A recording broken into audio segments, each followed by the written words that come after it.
So what we're going to do, I'm going to start off and present basically a few slides around setting the scene about where we are right now and why we've ended up where we are. And then Hillary's going to take over and talk about some of the finer points of the qualification. And then I'm going to finish off with some of the admin side of things. And then over to you to ask any questions that you may have. So I'll get straight on with this. And the background to all of this came from the coaching review that we did in about 3 years ago. As you can see on the screen, there were a series of recommendations, and part of the first recommendation was that we reintroduce a level 1 coach education type qualification, which is where we've ended up today. We follow that up with a consultation with clubs. You may remember back in November 2024, we had 30 clubs in total answer the questionnaire, which basically was all about finding out, did clubs really want this sort of award or not? Of the 30 that responded, 28 came back and effectively said yes.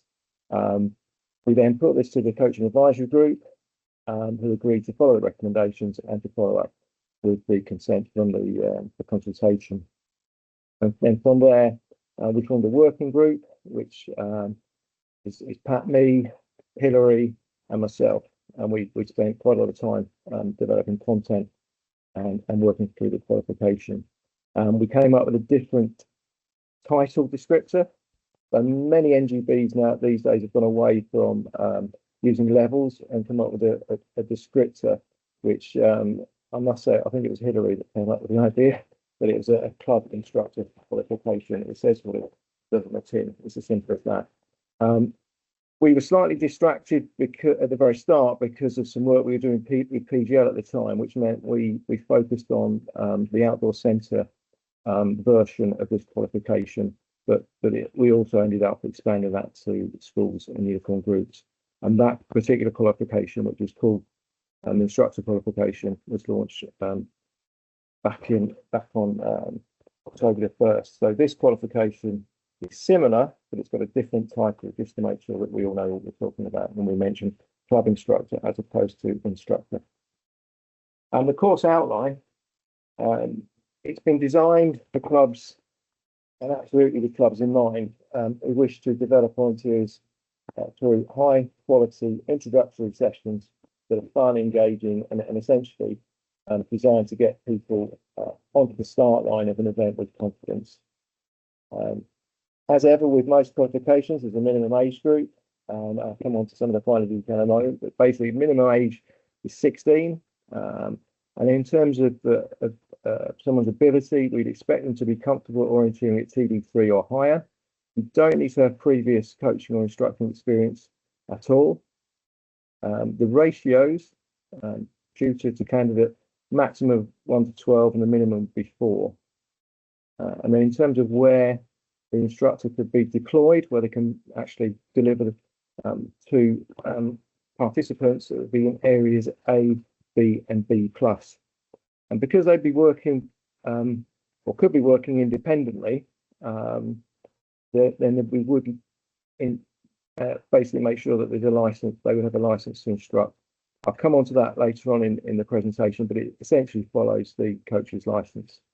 Just going back to the minimum age, where we've got people that are 16 and 17, upon reaching their 18th birthday, their certificate will become valid and they could deliver independently if they wished for the club. But actually, in the meantime, when they're 16 and 17, they could assist the licensed coach and gain that experience as they develop. In terms of the course length, we spent quite a long time working this one out. And as you can see, that a bit further down the page, it talks about e-learning modules, which I'll come back to. But the course length is 1.5 days, or approximately 12 hours, and it will depend on different circumstances as to exactly how many hours it will take to run through the course. But that's face-to-face learning. And what we've done is try to make sure there's lots and lots of practical delivery, rather than sat down in a classroom, which again, I come back to the e-learning, that's why it's there. Typical timings, Day one, as you can see, sort of 9:30 to 4:30, but that will also include a working lunch. So there'll be some exercises to do through lunch, and then day two, just the morning. But it could be delivered in 3 half-day chunks or 3-hour chunks, whichever way you look at it.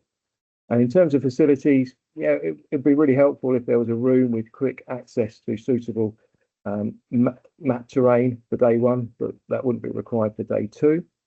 And just talking about these e-learning modules, we've developed the modules, as you can see. The first one, demystifying orienteering jargon. We realised that the more you talk to different clubs, the more that different jargon is used to essentially talk about the same feature or the same technical side of orienteering. So we felt it was good to have an orienteering or an e-learning course to sort of make sure that everyone knows what we're talking about when the tutor explains a particular skill or subject. So that's what that one's about. And then the rest pretty much hopefully makes sense. They're only half an hour long, each one of them. So instructing styles, roles and responsibility, safe instructing, inclusive instructing, and then at the bottom, safeguarding. But if you've already got that, you won't need to repeat it. So that's what that's there for. The qualification follows the step system that if you're a coach, you'll be very aware of, and it follows steps 1, 2, and 3. And you can see on the left-hand side in the sort of mauve colour, that column on the left, that's up to it says instruction, that's up to that 3rd level, and the coach can go all the way from 1 all the way up to 5+. And that's essentially what in fact Hilary will be talking about this in detail, but that just gives you an idea about what we're looking at when it comes to the step system and when you hear that. I mentioned it earlier about deployment, where instructors can actually deliver. They can deliver, as we've just said, levels 1 to 3 of the step system, and in safe areas A, which is described on the screen. So effectively, an area that's safe because it's fenced in, it's enclosed. Area B, which is parks or small woods, and B+, which is the small section of a larger park or wood, which it's not remote or exposed. We're just trying to get that across to everyone. Those are the 3 types of area that the instructor can be deployed in, which hopefully will suit most clubs very, very well.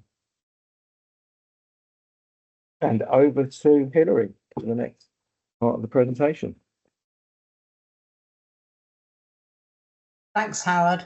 You can't see me because for some reason my computer doesn't like Teams, or my camera doesn't. But anyway, here I am. Some of the stuff I'll be talking about really is of general interest, I'm sure, but it will be of specific interest, I think, for people who may want to tutor this. So just to reinforce what Howard just said about the learning programme, there is a delivery programme.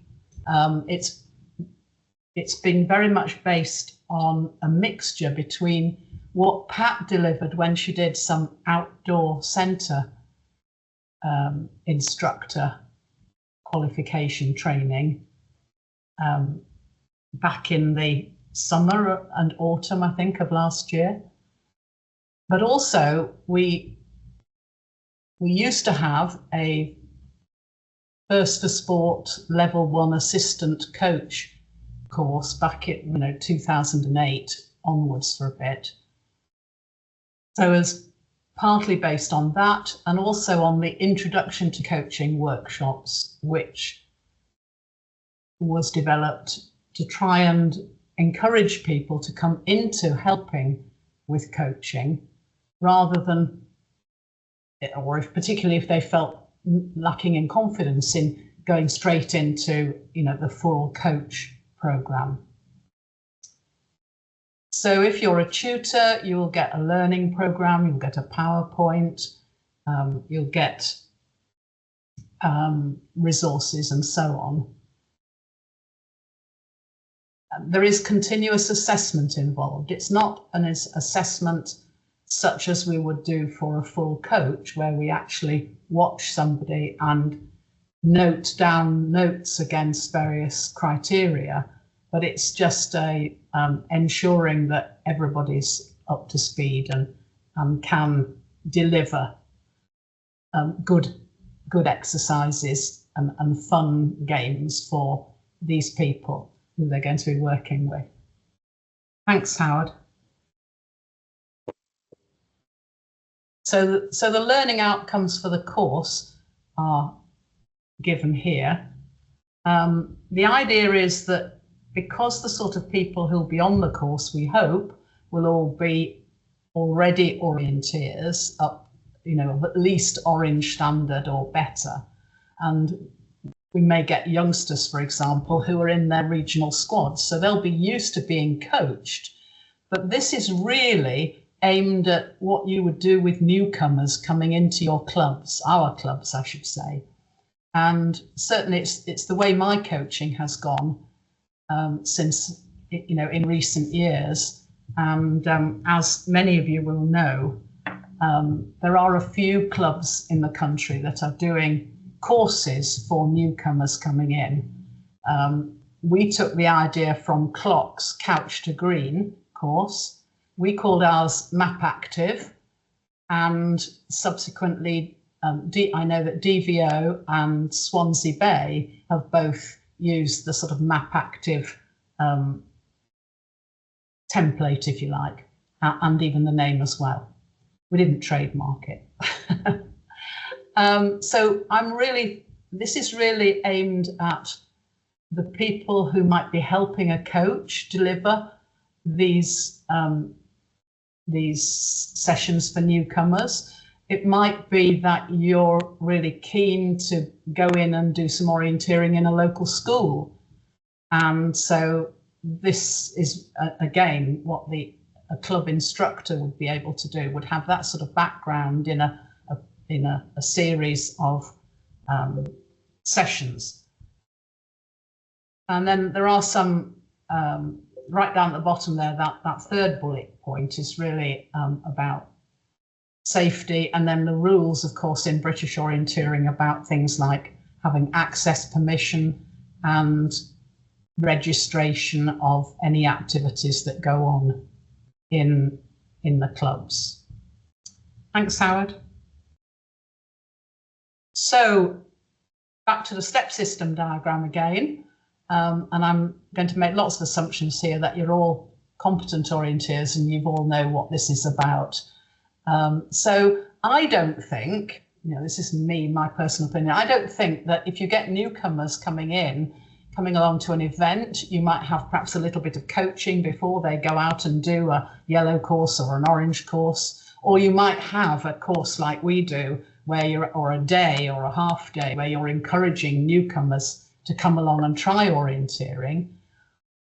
Personally, I hate the idea of sending newcomers out on a course without giving them some kind of help and advice before they start.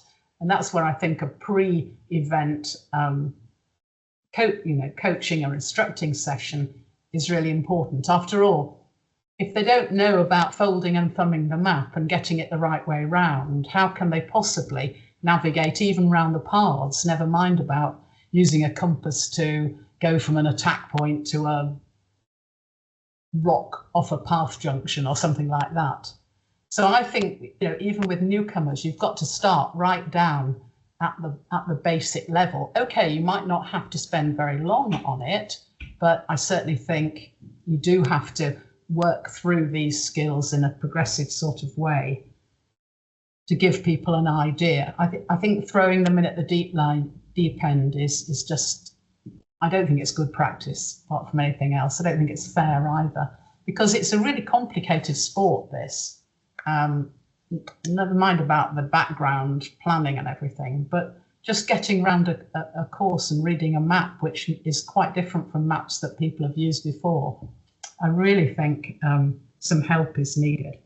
So that's the what will we be coaching, what we'll be instructing. Thanks, Howard.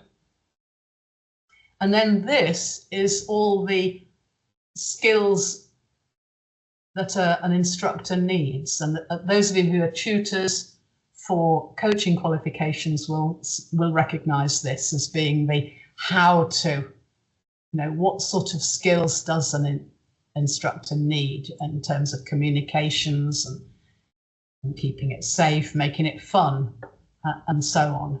So again, I'm not going to dwell on this, but it's there. And then the next slide is something which, again, is quite interesting how many people have or have not come across this model, which was developed initially by Chris Jones when he was looking for a model as to how we orienteer. And then it was developed a bit further by Mark Nixon.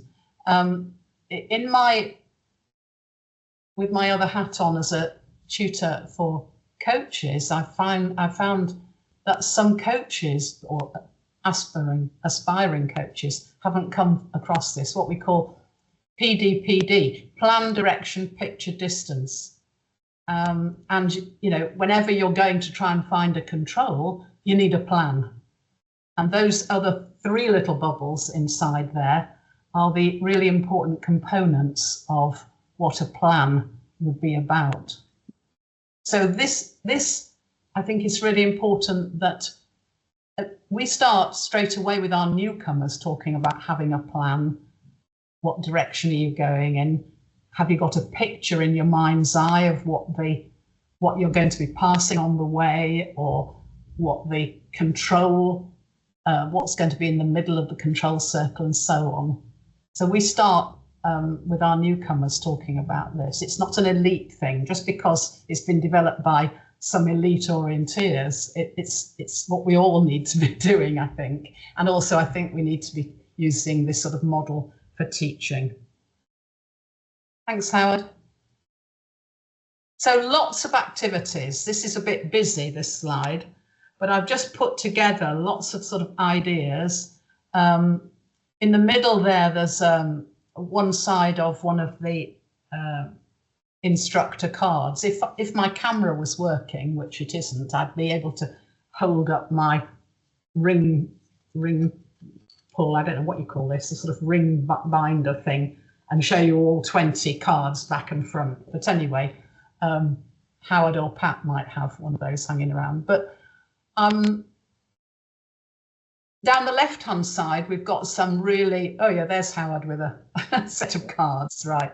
So on the left-hand side, we've got some really simple maps. If you're going into a school, there are some ideas in the resources that you get as an instructor. There's some ideas for very simple maps to get people understanding how to keep the map the right way round, how to orientate the map.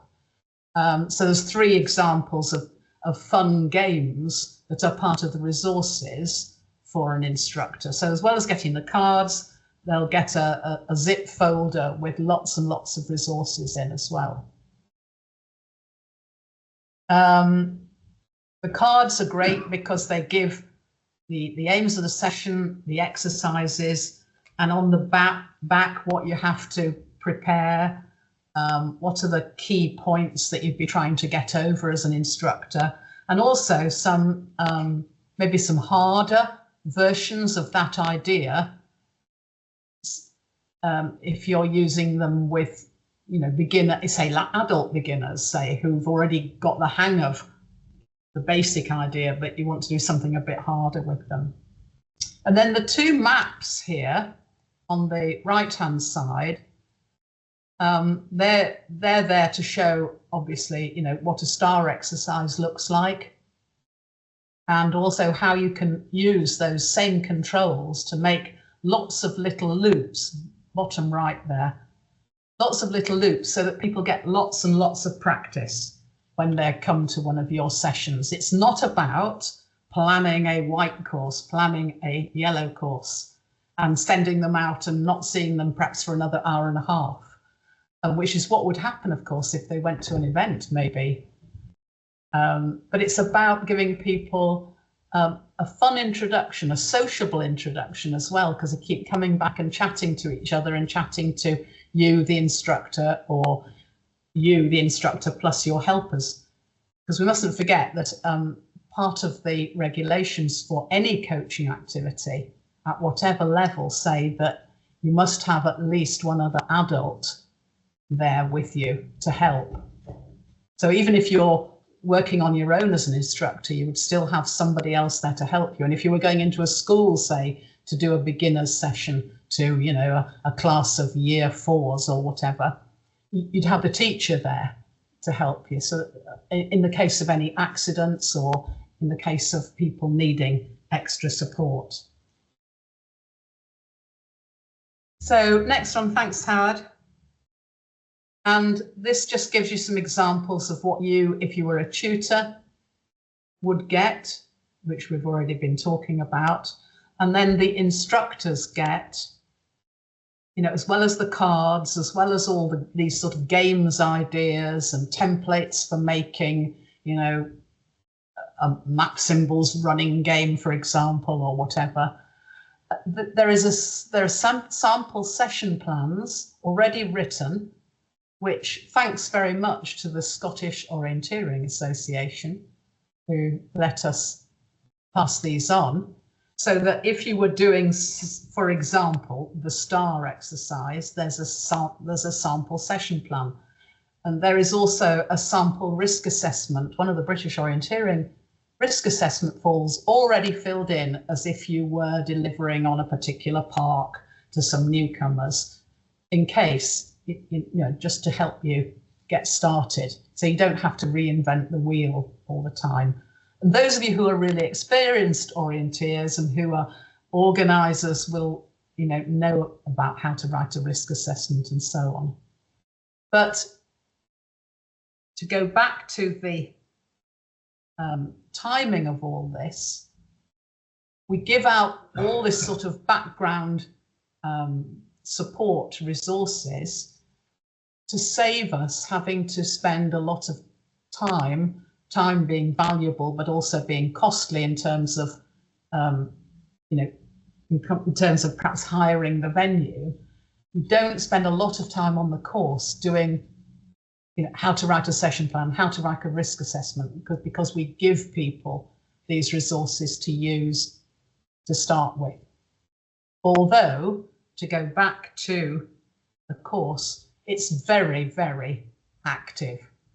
So even in the morning, the tutor will lead something and the trainees will also lead little games. And then in the afternoon, the tutor will lead again, followed on by the trainees delivering to each other. And I think there's a couple of sessions in the afternoon, right? So there's not much sitting around listening, like tonight. There's lots of doing involved. And that's where, of course, the tutor can watch the trainee instructors and see how their communication skills are, how their you know, listening and questioning skills are, and so on. The continuous assessment side of this. Thanks, Howard. So yes, that's just one example. Okay, this is a really basic thing, but you know, if you were going into a primary school with some Key Stage 1 children, you might start off with tabletop maps in the classroom. So that's why we've got that. And there you can see the two sides of the card. Right, that's a very quick run through. Back to you, Howard. Yeah, thanks, Hilary. Brilliant. That was really excellent. And yeah, back to me, and just really to sort of clarify what I said earlier about the qualification and about where instructors can be deployed. As you can see on the right hand side of the screen, that's an example or a sample of the certificate that that the candidate would receive when they complete the course. And you can see there in pretty much black and white, it talks about technical difficulty 3 in areas graded A, B or B+. So we're just trying to sort of make that point. That is exactly, the areas that the instructors can be deployed. Just to make sure everyone understands that, and it's absolutely clear for everyone.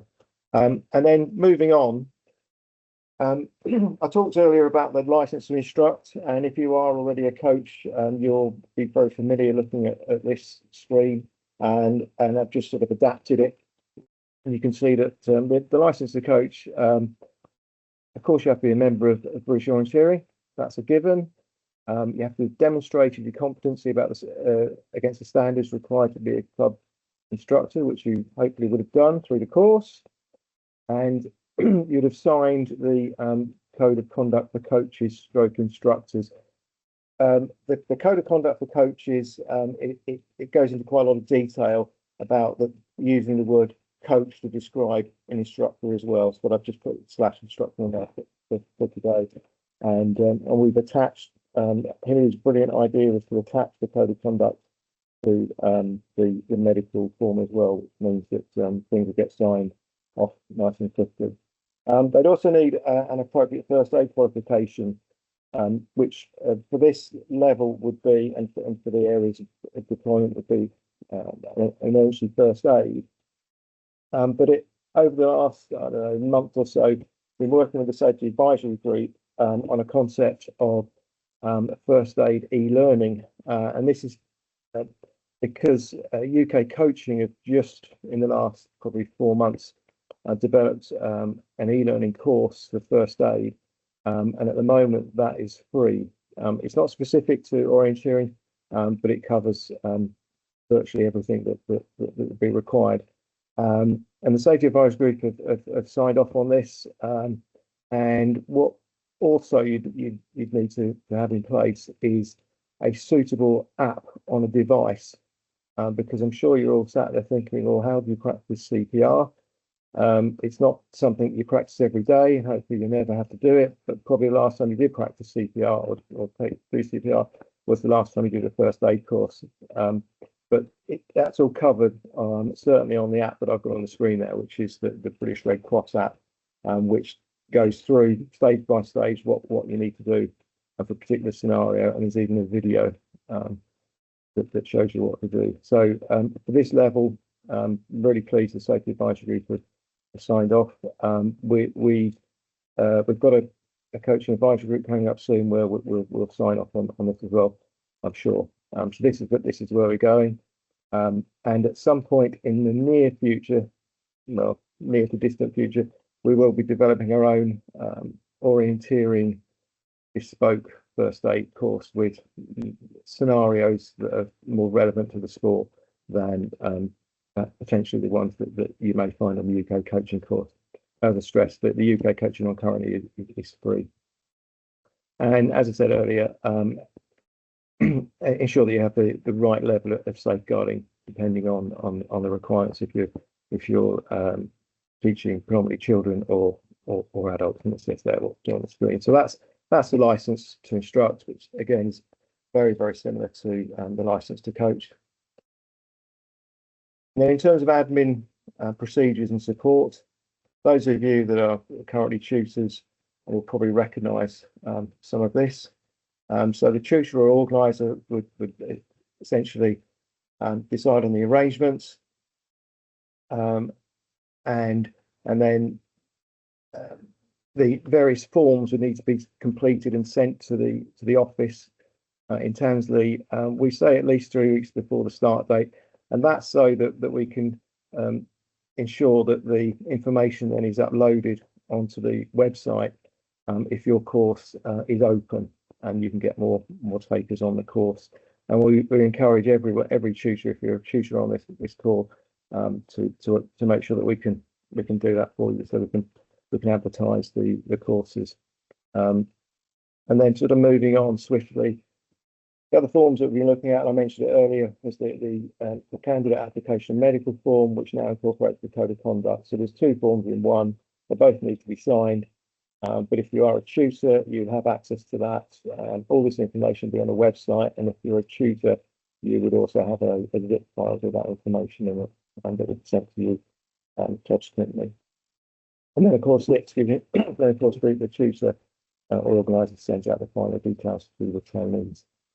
And then not forgetting the e-learning enrolments. Again, if you're a tutor, you'll be familiar with this with the coaching course.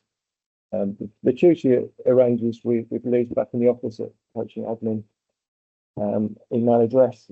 All we need is the name and the email of each of the candidates, which we'll have from the various forms that have been submitted.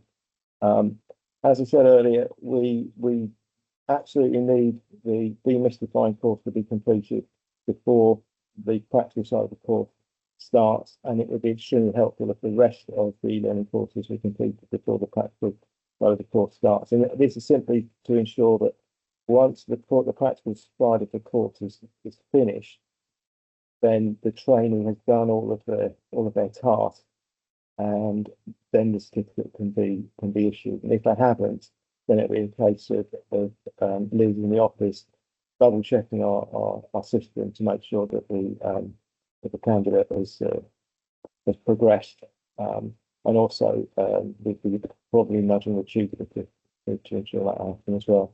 So ideally, all of the e-learning courses before the practical side of things would be great. And then just again, if you're a tutor, the course fee per candidate is £50, and that would be invoiced and paid within 30 days, which is standard. And then I'm sure you're also out there thinking, well, how much was this course going to cost? So that, as you can see, I've put an example, I've put an illustration on there because, as you can see at the top of the screen, we recognise that there's an open market in which the tutors operate, and therefore you may have a tutor that is a club member who is willing to do the course, maybe for nothing, maybe for expenses. Equally, there may be a tutor that would be asking for a day rate, as opposed to offering it for free or expenses. So that's a simple illustration that I pulled together there with the kind of, I guess, in a nice way, the worst case scenario, which would be to have 4 learners, and that would bring the cost to £125 per learner. Obviously, you can do the maths and work it out, but it will get cheaper and cheaper as you move towards an absolute full course with 12 learners. And again, the figures assume the venue hire for that first day is provided free of charge by the club or the association. So again, it's an illustration, but again, just stressing the point that we recognise there's an open market and we don't set the fee. It would be negotiated with the tutor, and so this is very much the way that the teaching orienteering courses run, and it's pretty much the way the instructor qualification for centres, schools and uniform groups work. And then it's easy to administrate back in the office, so we know what's happening. So that's the qualification, a quick run through. And the other thing I'm sure you're all wondering is, when are we actually going to launch this? Because we talked about it for so long. I checked today with Alex in the office to do with when is the March newsletter going out. It's going to be March the 9th. So therefore, that's when the qualification will be launched. It will be launched via the newsletter, but at the same time via the website with a news piece, and of course backed up with social media. And I'm sure we'll be writing to all clubs as well directly to make sure that they're aware of this. So that's enough of me talking, and I'll stop sharing my screen. And any questions? Excellent, thank you very much. So now's the time to get your questions into the chat or the Q&A, or use that raise hand button at the top of your screen, and I'll be happy to. There we go, the first one. I'll be happy to call upon you to unmute your microphone. Joe, from one to another. Sorry, I pressed the button because I was looking for the button. I didn't actually have a question. Well, ask us a question. Yeah. Oh, that's fine. Lindsay is coming to save the day.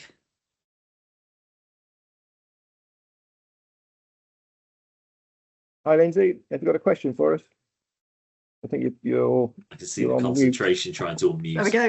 Hello. I just wanted to double check I was clear about it. So the day one is obviously an inside classroom day, is it? Or or do you go outside on that day, or is it only the second session you'd envisage being outside?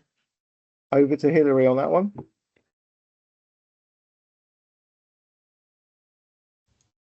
No, the reason why it was suggested that we should have a venue which included a classroom is if the tutor wants to use the PowerPoint presentation that goes along with the learning programme.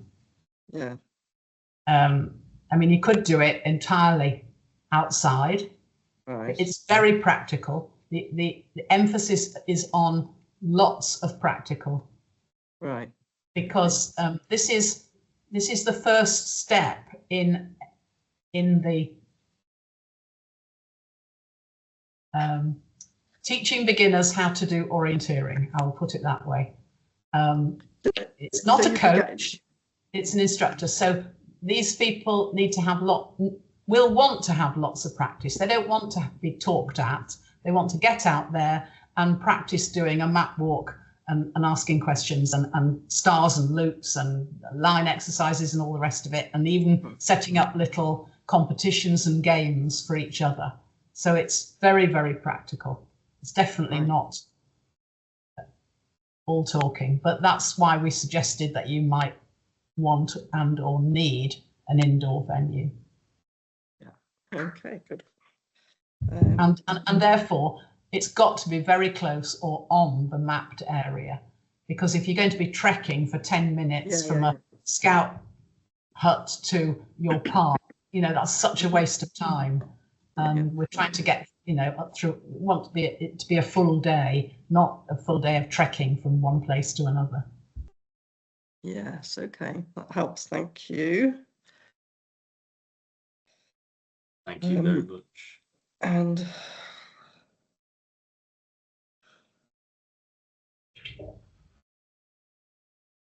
if you're happy for us to see, have you got another one? I think just what other question is, so they've got to do all the online sessions beforehand, before they do the practical course. And then presumably they'll need to do their first aid and the safeguarding before they get their certificate. Does that make sense? Or have evidence on it? I'll come in on that one. So the certificate can be issued. The first aid is to do with the license. So although they have a qualification, they will not have any insurance to actually use the qualification until they have the license. Did that make sense? Thanks. Yes, thank you. Okay. Thank you very much, Lindsay.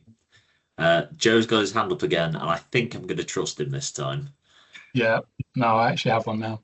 Thanks. So just so I sort of came into this session, I guess, really from a I'm probably sitting more in the point of view of a candidate, but our club would need to procure sort of a tutor then to run this. So we say this is launching on the 9th of March. Will tutors exist at that time that are skilled on this? Okay, so there's not going to be a lag time whilst they are having to learn the content to deliver. Right, okay. I saw some shaking of the head, so I think that probably answers my question. Correct, sir. We've got lots of coach tutors who deliver the coach training course, and we've got lots of qualified coaches who might like to become tutors, and there will be a send in your CV, and if your experience in one way or another, life experience if you like, is such that we think you'd make a good tutor, then perhaps with the help of a mentor you can be a tutor for this. Okay, but we'd expect that if there was someone within our club that already had a coaching qualification, then they might be interested. Well, within almost all the regions, we have people who are already qualified and practicing tutors for the coaching qualification. We would like more tutors and assessors for that qualification, and we would like at least, you know, a tutor in each region for the instructor qualification. But some regions are larger than others. My region is small. I've already been talking to my region about I will tutor an instructor course for my region. But we've only got 4 clubs, and it's very, we're very close to each other. But if you're in a lot of the other regions, you might need, think of the Southwest, if you're in Cornwall, who's going to tutor? Somebody who lives in Wiltshire, it's already a day's journey maybe to get there. We want lots more tutors.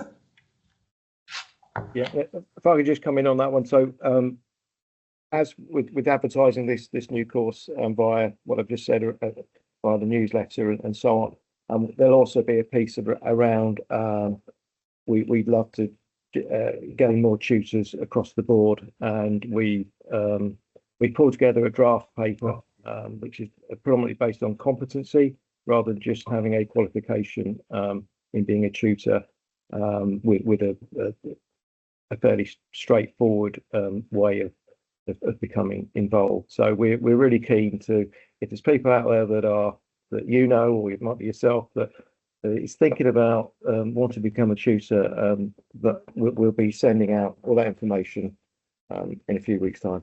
So looking forward to that.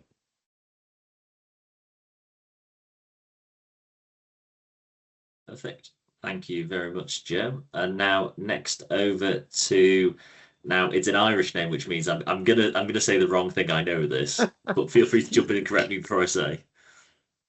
It's Deirdre.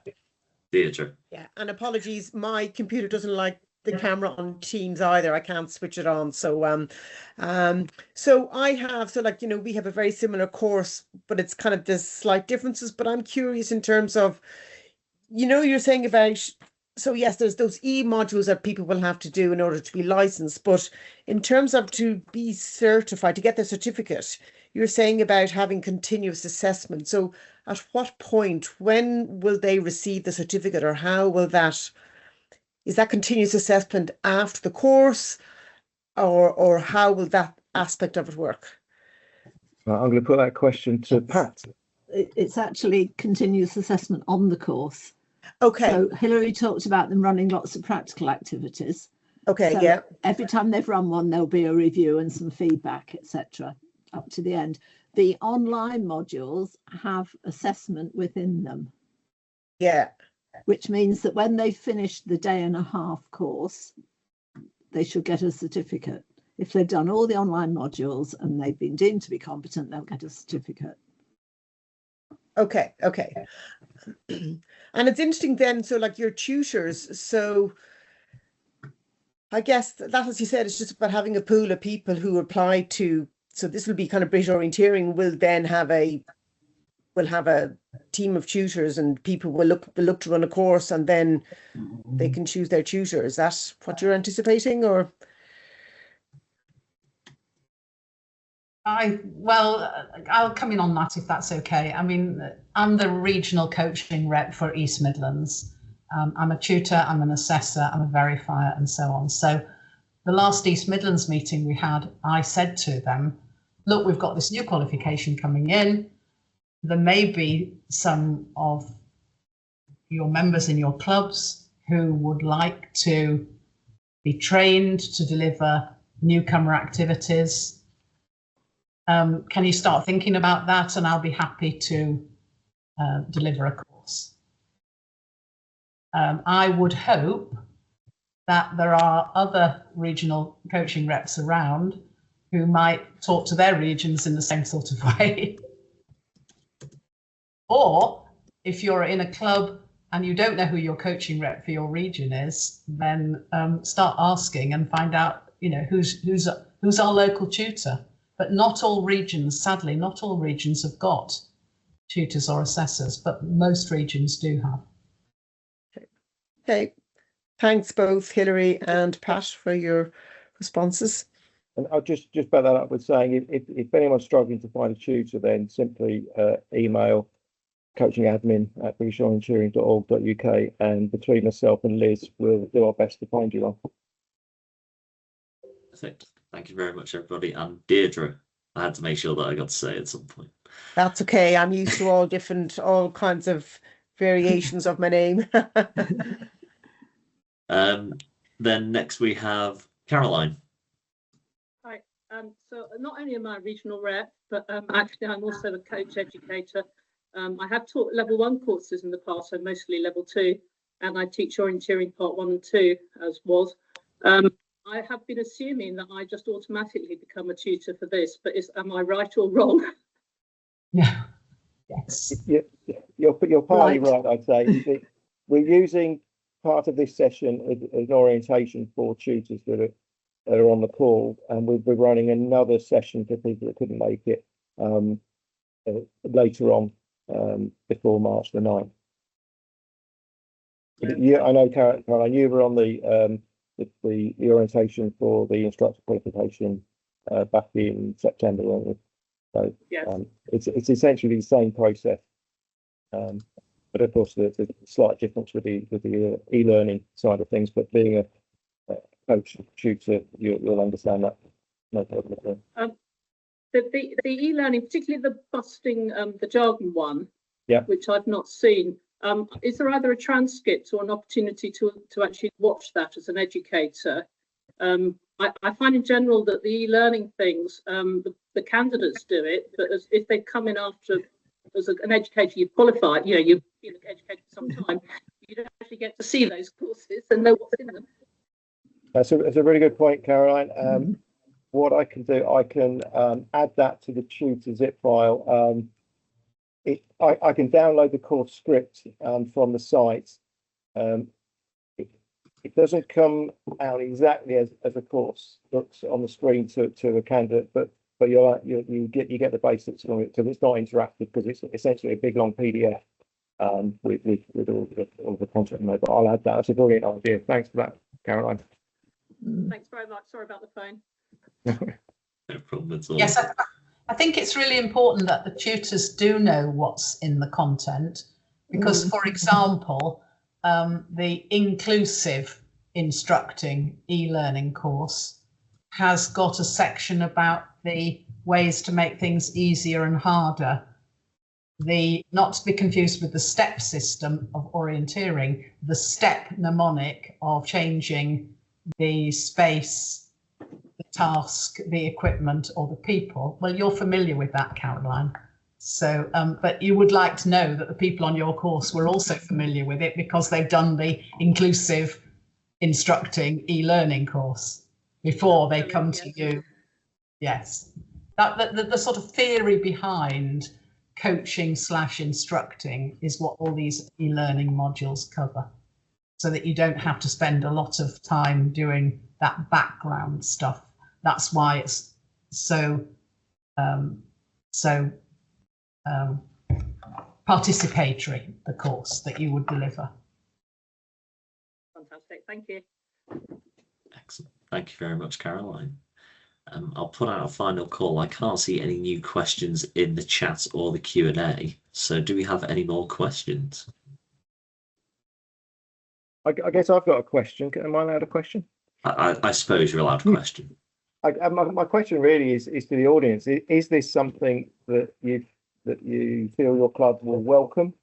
Are you going to be chomping at the bits, waiting for the newsletter on the 9th, ready to go? Anyone wants to step forward with that? Lindsay's got a hand up rapidly. I'm hoping, yes, I've been waiting for this to come out, and I'm hoping that we can. I'm a level 2 coach for our club, and I coordinate junior activities, and I would like to try and arrange a course in our sort of, region at least, for Yorkshire fairly soon. I'm hoping there'll be enough interest. I have certainly got 1 or 2 people who are interested already, and I hope I'll try and encourage some more. And we've got someone I know, a tutor, I think, who has said to me he's happy to do the course. So yeah, I'm hoping I'll be able to organise one sometime this year. Brilliant, thank you. Excellent. Joe? Yeah, I'd definitely be super keen. This is the sort of to be a candidate on the course. This is exactly the sort of thing that I think I've been missing. So I'm fairly new, but I've been on the committee. I'm NWO, and we've been I've been helping out with some of our kids and beginners. But to formalise some of that would be great.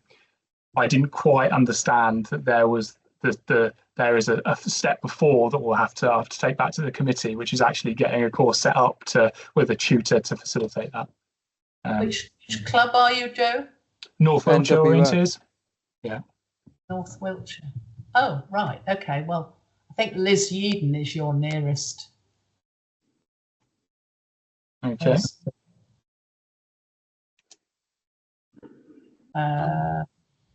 Yeah. Jackie Hallett in Bristol. Cool. I mean, these may be names that some of my committee members know better than I do, but I'll take them back. Thank you. I think so. Yeah. Thank you. And I see Jason with a hand up. Thanks, Joe. That's a nice lead in from Joe. And yeah, you need to know Clive Hallett, the legend that is Clive Hallett, that competes in the male classes, Joe. An absolute legend of the sport. I'd recommend chatting to him at any event that you can. Just wanted to say I represent the South West as well, and I believe Cornwall, Devon, Dorset, Wiltshire, Sarum, and probably a little bit of Hampshire as well. There's a dearth of tutors. There's loads of different possibilities that take quite a lot of coordinating, but it is worth it, and we should be all working towards having more tutors and more ability to then get more people teaching orienteering. And that's where I am at. I teach teachers. I've been teaching teachers mainly for about a year and a half.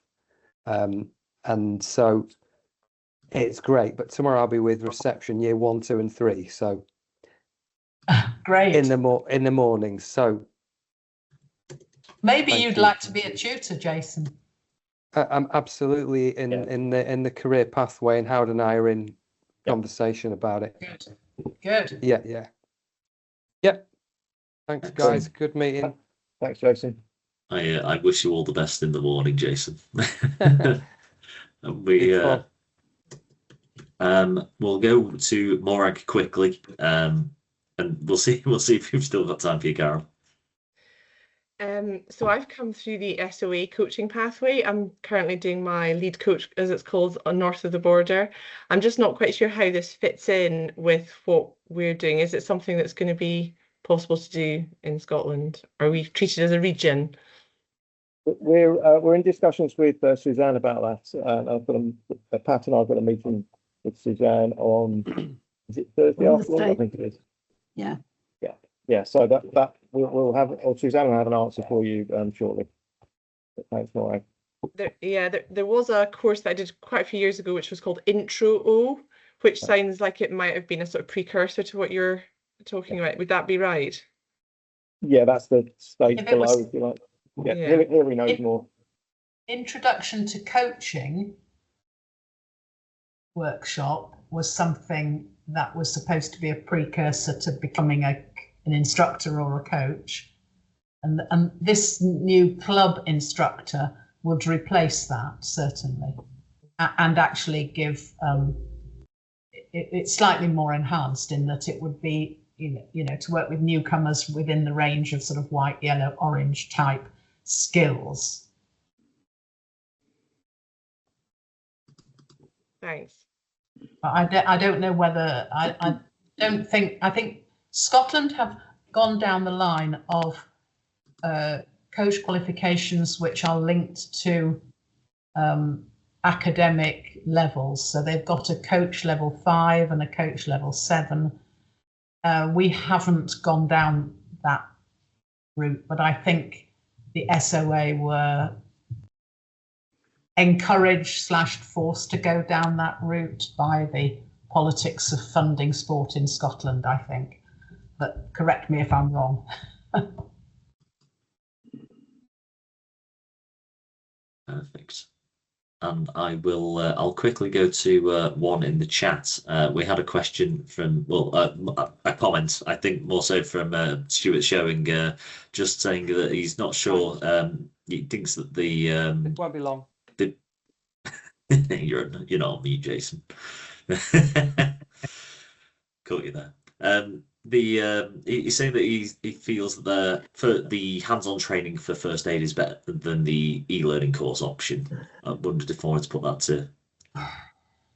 Yeah, I'll try and answer that one. Yeah, this is something that we considered when we began to think about the license to instruct, and trying to remove barriers that maybe in the way, but also trying to modernise our approach to things. And there are NGBs out there that offer this. But probably what I didn't say was that the preferred option would be the in-person emergency first aid. But that's what we that's the sort of approach that we've had, and sort of backed up with the fact that that UK coaching have gone down this route as well, which gives us some confidence. But yeah, I understand what you're saying there. Good. Can I just add to that, Howard? On a practical side, I think we all appreciate that it's important for us in the sport to have first aid training, first aid qualification, but in some areas it's really difficult to get hold of an emergency first aid course at a suitable time, you know, an evening, or if you're retired like me, you can go to a daytime course. But it is difficult, and it's also expensive, and you do have to renew this every 3 years. An orienteering coach in my club told me recently he's also a fishing coach, and his governing body emailed him, "Dear blank, your coach, your first aid training has now lapsed. Click on this link and do this course." And it was just there, you know, for him to do on his computer as his renewal, which, you know, some people may not agree with, but it's a way of keeping it up. I think most of us who've done loads of first aid courses over the years know that the bits about bleeding and those sorts of things are kind of common sense, and you know what to do. But it is practicing doing the CPR. That's the only thing that we don't get the practice to do. Can I just say, Carol, can you hear me? Because if you can, my camera kept going off all through the presentation, but it has come on again now. But if you would like to ask your question, you need to unmute. Oh, there she is. Carol, can you click somewhere on your screen at the top? Maybe it is in my case. There's a microphone and you can unmute yourself and ask the question. Well, Joe, can you unmute Carol? I can only mute people. I can't unmute. Brilliant. I could, I would, but I can see Carol's waving hand. Oh dear. I will go to Jason quickly. Yeah, really quick one, guys. I couldn't find anywhere that mentioned a coaching conference 2026. I have been on it on a number of years. I'm sorry if I've just missed one. Is there another national coaching conference coming up or what? I'll let you answer that, Joe. Yes. Yeah. Can you explain a bit more, Joe?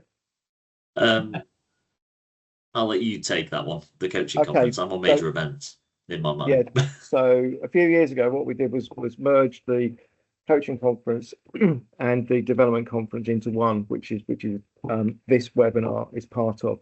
So you absolutely haven't missed it, Jason. You're on it right now. Okay, that was, you know, that was some of the great times in the past where we all got together with the regional coaches, and you know, I had the great pleasure of teaching one of the really old guard orienteer ladies some yoga moves, and that was probably one of the best things ever. That was one of my coaching experiences, and her name is escaping me, but I've got so many names in my head at the moment. All right, well, okay, I've been on a few of these, and there's a couple more to come as well, so no problem. I think Carol's managed to click unmute. Oh yes. Can you hear me now?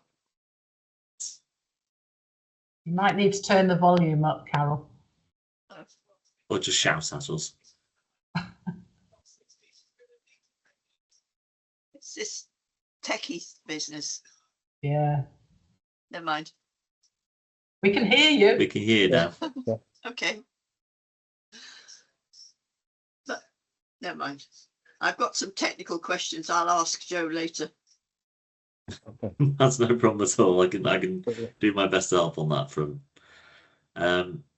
I can't see anything extra in the chat or Q&A, so I think that might be everybody off the hook for now. Are you happy for me to wrap things up? Perfect. So thank you very much everyone for attending this evening. It's good to see so many people, and also I think just so many people with the cameras on. There's so many. It's been really nice to see all the faces through the session.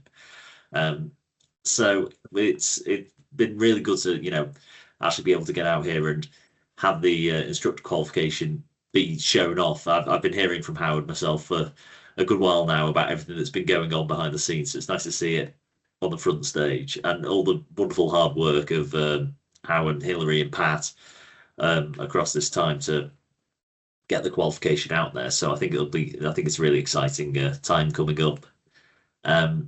Just in terms of things that are coming up this week, and Jason segued me into it very nicely, is that we do have 2 more sessions this week. We have the National Trust joining us tomorrow for the Responsible Experiences Providers Scheme. And then on Thursday, we have a bit of a sequel to last week's session, which is about Quid Games and digital memberships from Kay. And we also have a few next week as well, but I'm not going to tell you about those now. I'll wait until afterwards. So a huge thank you to all our presenters this evening. I'm sure you'll all agree. It's been really interesting and engaging. It's been so nice to hear about all this work coming to fruition. A huge thank you all for attending, and I hope you enjoyed the rest of your evenings. I hope to see you again very soon. Bye-bye.